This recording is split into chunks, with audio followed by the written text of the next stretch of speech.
राधे राधे, जय माता की भक्तों।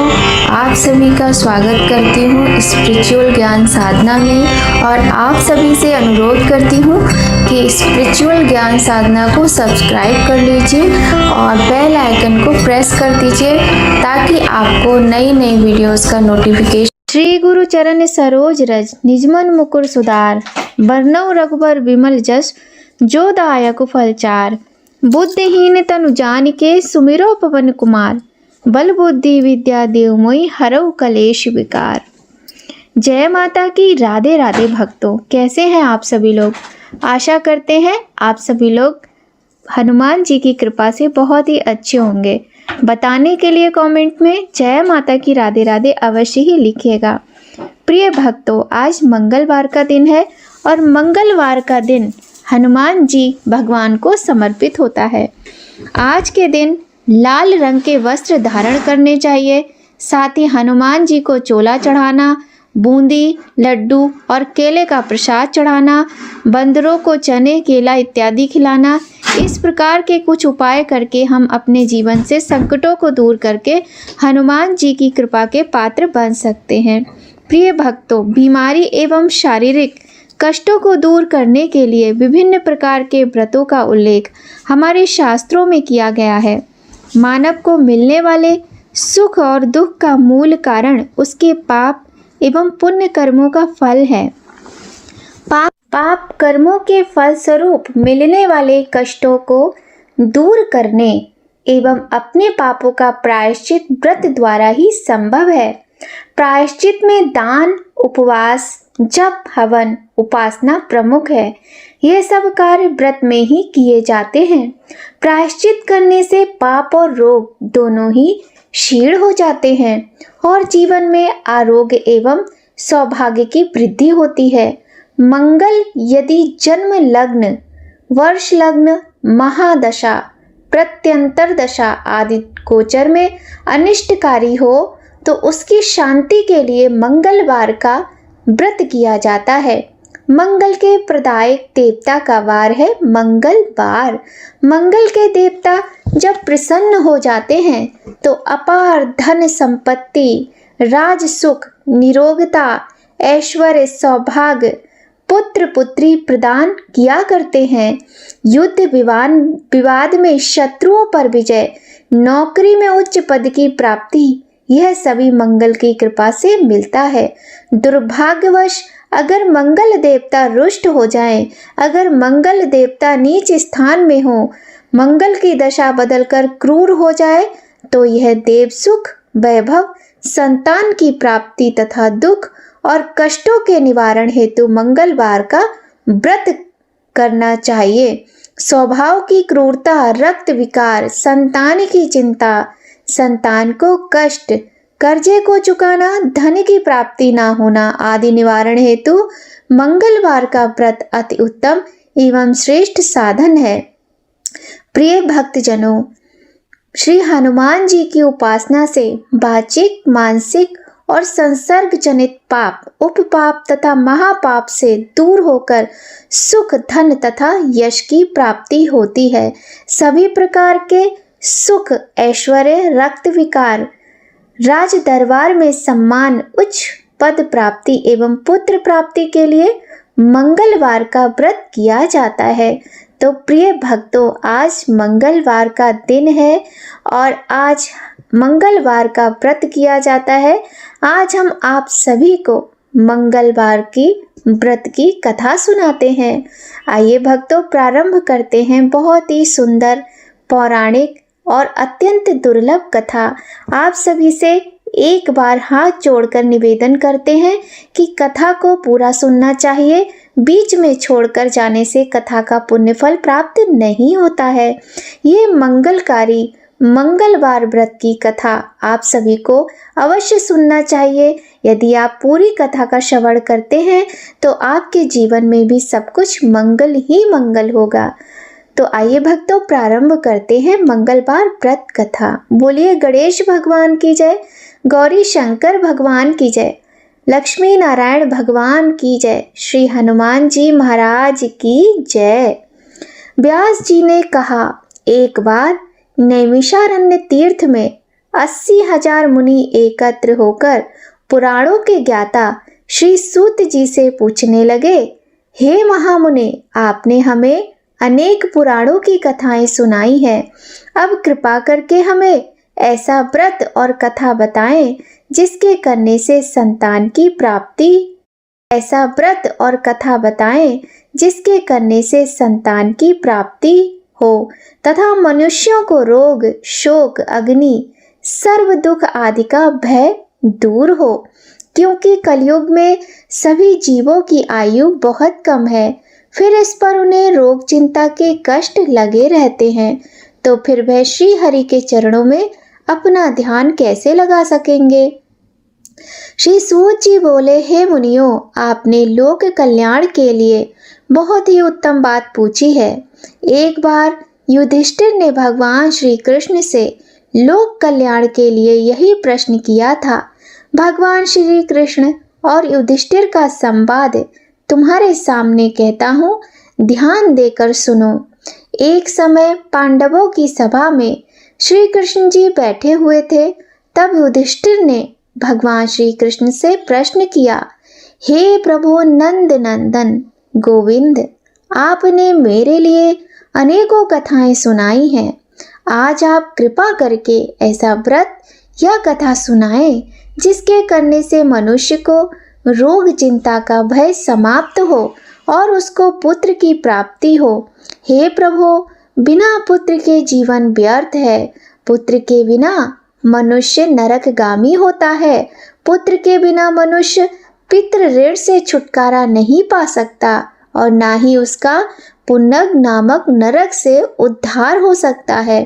अतः पुत्रदायक व्रत बतलाएं। श्री कृष्ण भगवान बोले, हे राजन, मैं एक प्राचीन इतिहास सुनाता हूँ, आप उसे ध्यान पूर्वक सुनो। कुंडलपुर नामक एक नगर था। उसमें नंदा नामक एक ब्राह्मण रहता था। भगवान की कृपा से उसके पास सब कुछ था, फिर भी वह दुखी था। इसका कारण यह था कि ब्राह्मण की स्त्री सुनंदा के कोई संतान ना थी। सुनंदा पतिव्रता स्त्री थी, भक्ति पूर्वक श्री हनुमान जी की आराधना करती थी। मंगलवार के दिन व्रत करके अंत में भोजन बनाकर हनुमान जी का भोग लगाने के बाद स्वयं भोजन करती थी। एक बार मंगलवार के दिन ब्राह्मणी गृह कार्य की अधिकता के कारण हनुमान जी को भोग ना लगा सकी। इस पर उसे बहुत अधिक दुख हुआ। उसने कुछ खाया भी नहीं और अपने मन में प्रण किया कि अब तो अगले मंगलवार को ही हनुमान जी का भोग लगाकर अन्न जल ग्रहण करूंगी। ब्राह्मणी सुनंदा प्रतिदिन भोजन बनाती, श्रद्धा पूर्वक पति को खिलाती, परंतु स्वयं भोजन नहीं करती और मन ही मन श्री हनुमान जी की आराधना करती थी। इसी प्रकार 6 दिन गुजर गए और ब्राह्मणी सुनंदा अपने निश्चय के अनुसार भूखी प्यासी निराहार रही। अगले मंगलवार को ब्राह्मणी सुनंदा प्रातः काल ही बेहोश होकर गिर पड़ी। ब्राह्मणी सुनंदा की इस असीम भक्ति के प्रभाव से श्री हनुमान जी बहुत प्रसन्न हुए और प्रकट होकर बोले, सुनंदा, मैं तेरी भक्ति से प्रसन्न हूँ, तू उठ और वर मांग। सुनंदा अपने आराध्य देव श्री हनुमान जी को देखकर आनंद की अधिकता से विह्वल हो श्री हनुमान जी के चरणों में गिरकर बोली, हे प्रभु, मेरे कोई संतान नहीं है, कृपा करके मुझे संतान प्राप्ति का आशीर्वाद दीजिए, आपकी अति कृपा होगी।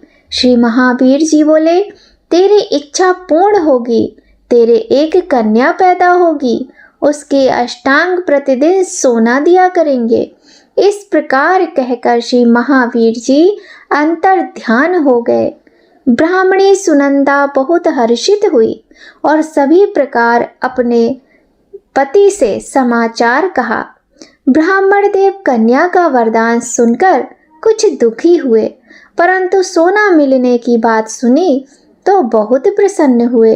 विचार किया कि ऐसी कन्या के साथ मेरी निर्धनता भी समाप्त हो जाएगी।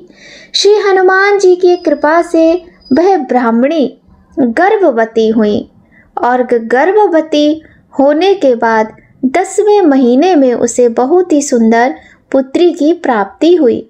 यह बच्ची अपने पिता के घर में ठीक उसी तरह से बढ़ने लगी जिस प्रकार शुक्ल पक्ष का चंद्रमा बढ़ता है। 10वें दिन ब्राह्मण ने उस बालिका का नामकरण संस्कार कराया। उसके कुल पुरोहित ने उस बालिका का नाम रत्नावली रखा, क्योंकि यह कन्या सोना प्रदान किया करती थी। इस कन्या ने पूर्व जन्म में बड़े ही विधान से मंगल देव का व्रत किया था। रत्नावली का अष्टांग बहुत सा सोना देता था। उस सोने से नंदा ब्राह्मण बहुत ही धनवान हो गया। अब ब्राह्मणी भी बहुत अभिमान करने लगी थी। समय बीतता गया। अब रत्नावली 10 वर्ष की हो चली थी।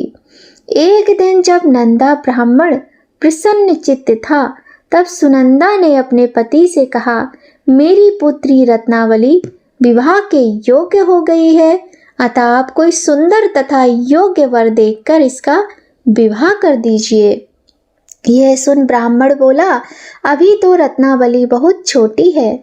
तब ब्राह्मणी बोली, शास्त्रों की आज्ञा है कि कन्या 8वें वर्ष में गौरी, 9 वर्ष में रोहिणी, 10वें वर्ष में कन्या, इसके पश्चात रजस्वला हो जाती है। गौरी के दान से पाताल लोक की प्राप्ति होती है, रोहिणी के दान से वैकुंठ लोक की प्राप्ति होती है और कन्या के दान से इंद्रलोक में सुखों की प्राप्ति होती है। अगर हे पतिदेव रजस्वला दान किया जाता है तो घोर नरक की प्राप्ति होती है।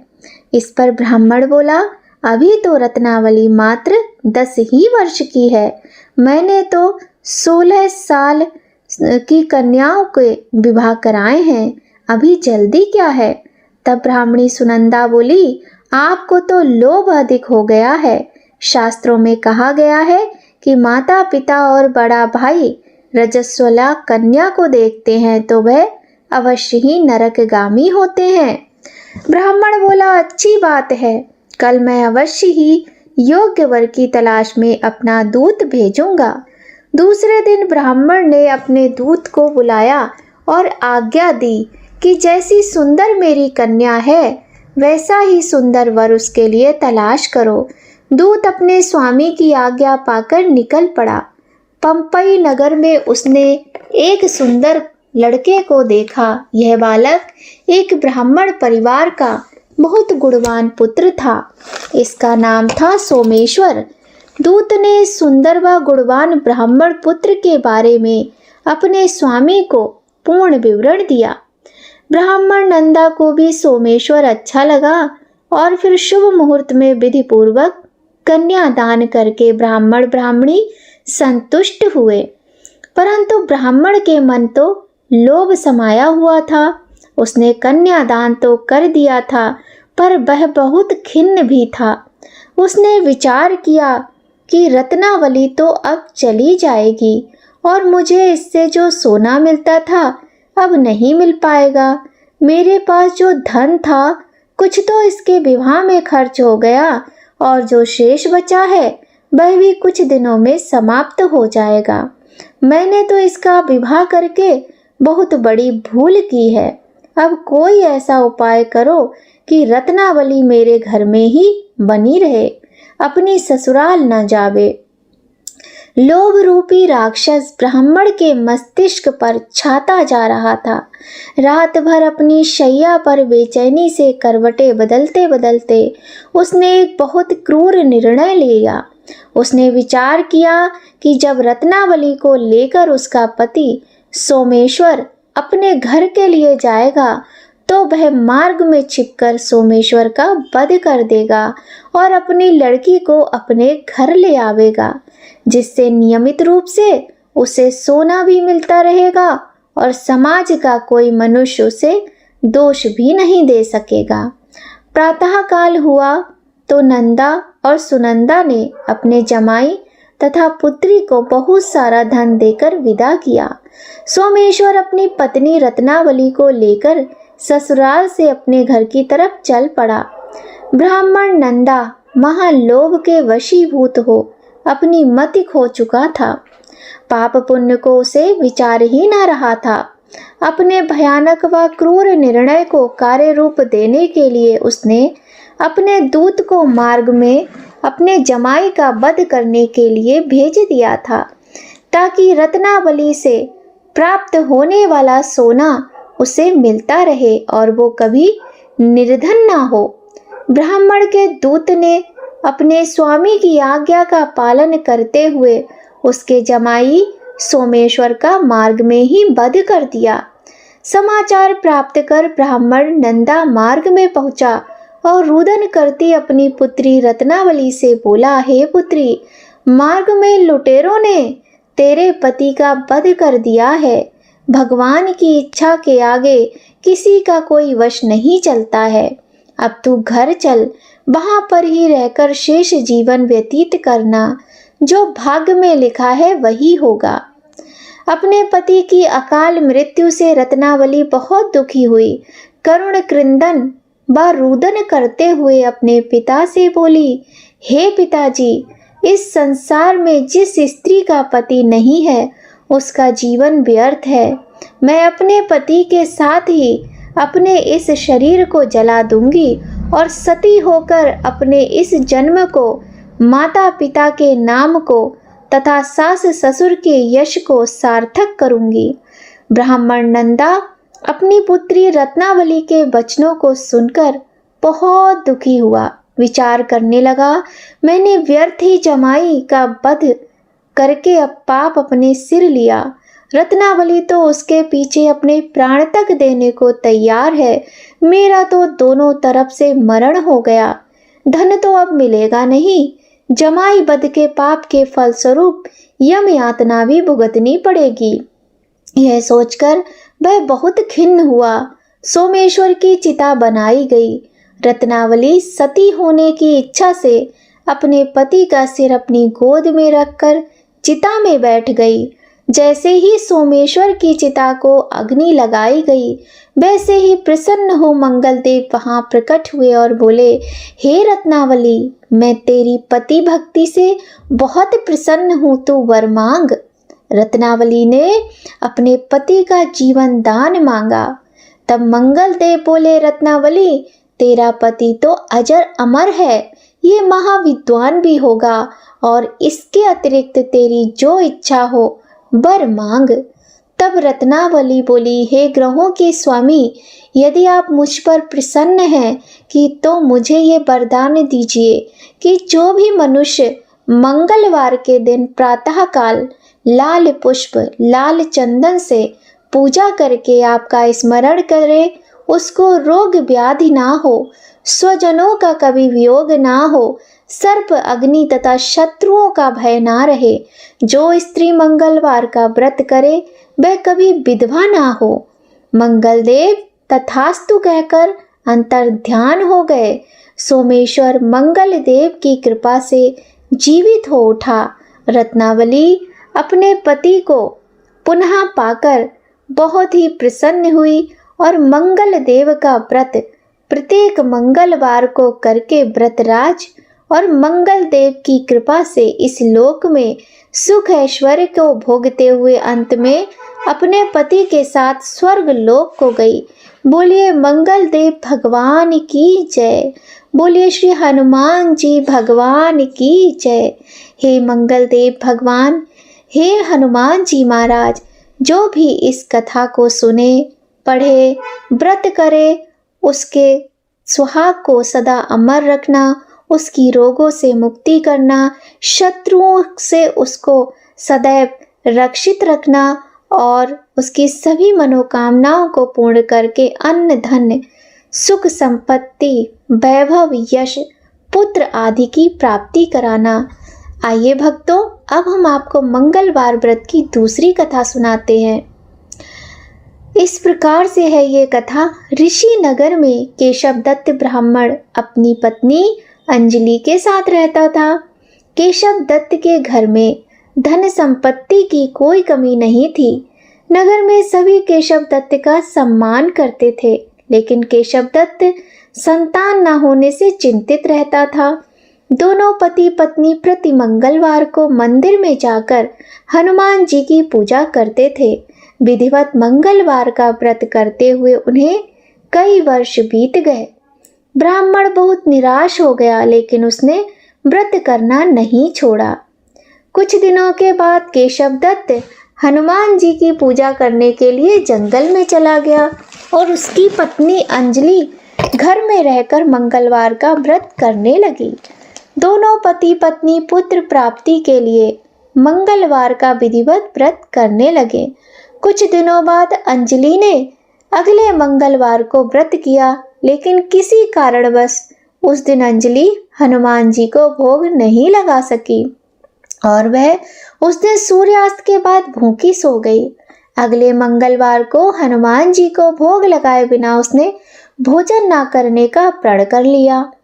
6 दिन तक अंजलि भूखी प्यासी रही और 7वें दिन मंगलवार को अंजलि ने हनुमान जी की पूजा की, किंतु भूख प्यास के कारण वह मूर्छित हो गई। हनुमान जी ने उसे स्वप्न में दर्शन देते हुए कहा, उठो पुत्री, मैं तुम्हारी पूजा पाठ से अत्यधिक प्रसन्न हूँ। तुम्हें सुंदर और सुयोग पुत्र होने का वर देता हूँ। यह कहकर हनुमान जी अंतर ध्यान हो गए। तत्काल अंजलि को होश आया और उसने उठकर हनुमान जी को भोग लगाया तथा स्वयं भोजन किया।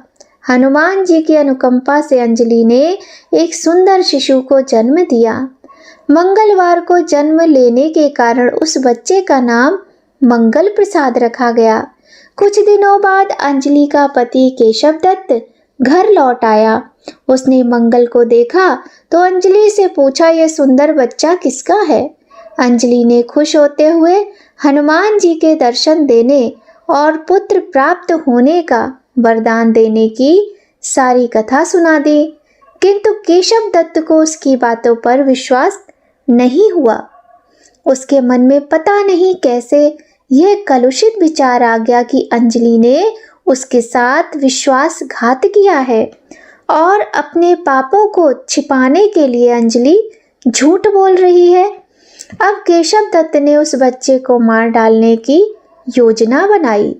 एक दिन केशव दत्त स्नान के लिए कुएं पर गया। मंगल भी उसके साथ था। केशव दत्त ने अवसर देखकर मंगल को कुएं में फेंक दिया और घर आकर बहाना बना दिया कि मंगल तो कुएं पर मेरे पास पहुंचा ही नहीं। केशव दत्त का इतना कहने के ठीक बाद मंगल दौड़ता हुआ घर आया। केशव दत्त मंगल को देखकर बुरी तरह हैरान हो गया।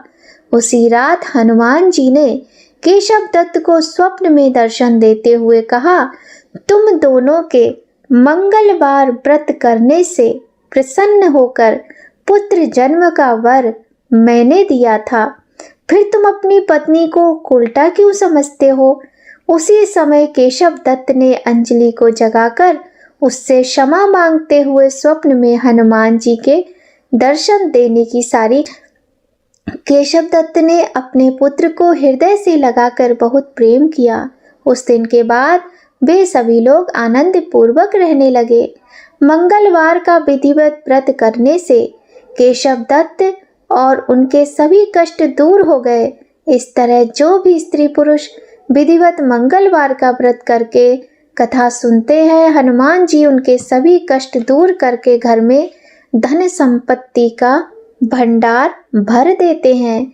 शरीर के सभी रक्त विकार के रोग भी नष्ट हो जाते हैं। बोलिए प्रिय भक्तों, श्री हनुमान जी महाराज की जय। बोलिए मंगल देव भगवान की जय। तो यह थी बहुत ही सुंदर कथाएं मंगलवार के व्रत की। प्रिय भक्तों, यदि आपको आज की वीडियो थोड़ी भी अच्छी लगी हो, वीडियो आपके लिए हेल्पफुल हो, तो इस वीडियो को लाइक करके चैनल को सब्सक्राइब जरूर कर लीजिएगा और बेल आइकन को प्रेस कर दीजिए ताकि आपको महत्वपूर्ण वीडियोस का नोटिफिकेशन समय पर मिल सके। तो भक्तों, आज की वीडियो में बस इतना ही।